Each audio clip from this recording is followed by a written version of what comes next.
আচ্ছা আমি বলে দিচ্ছি আচ্ছা আচ্ছা আমি পরিষ্কার করে দিচ্ছি। সেটা হচ্ছে কি যে পিলখানার ঘটনা কিন্তু শুধু একটা ঘটনা হয় নাই, সেখানে কিন্তু যারা সেনাবাহিনীর যারা মারা গেছে তারা কিন্তু সবাই খুব সাহসী ছিল।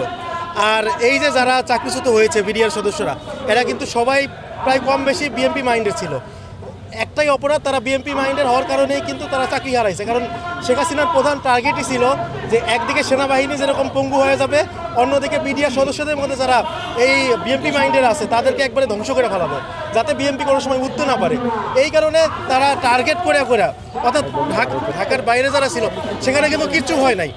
যেমন আমরা বলতে পারি যে ঢাকার বাইরে যে জেলাগুলোতে ঘটনা কিচ্ছু ঘটে নাই, কিন্তু ওইখানে প্রত্যেকটা জেলাতে প্রায় 30 থেকে 40 জন, অর্থাৎ একটা ক্যাম্পে যারা বিএনপি মাইন্ড বা বিএনপির মতো ছিল তারা সবাইকে তো ওখান থেকে সরাই দেওয়া হয়েছে। আর একটা কথা আমি যেটা বলি সেটা হচ্ছে যে বাংলাদেশ তো রোহিঙ্গাদের আশ্রয় দিয়েছে। এখন আমরা যে অবস্থায় আছি যে রোহিঙ্গাদের যে সম্মান আছে, আমরা যারা বিডিআরের পরিবারে আছি তাদের সেই সম্মানটা নাই। কারণ কি যে রোহিঙ্গাদের কথাটাও মানুষ শোনে, কিন্তু আমরা যারা পরিবারের সদস্যরা আছি তাদের দুঃখটা কেউ শোনে না। শুধুমাত্র আমাদের যারা বিডিআর সদস্য এরাই আমাদের আবেগটা বুঝতে পারে।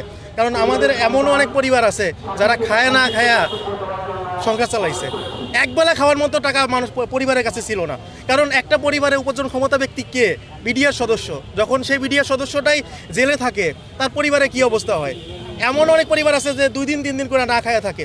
এমন অনেক বিডিআর সদস্যরা আছে যে জেল থেকে বের হওয়ার পর এখন ভ্যান চালাচ্ছে, রিক্সা চালাচ্ছে, মুচির কাজ করতেছে। কেন? তার তো এরকম হওয়ার কথা ছিল না।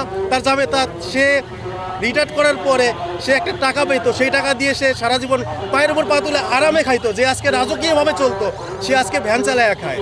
এটা তো আমাদের দেশেই না। আমি প্রধানমন্ত্রীর কাছে একটাই আবেদন করবো যে ওনাদের অর্থাৎ বিডিআর সদস্যরা যারা আছি, মানে বিডিআর পরিবার যারা আছি তাদের সম্মানটা ফেরত দিতে।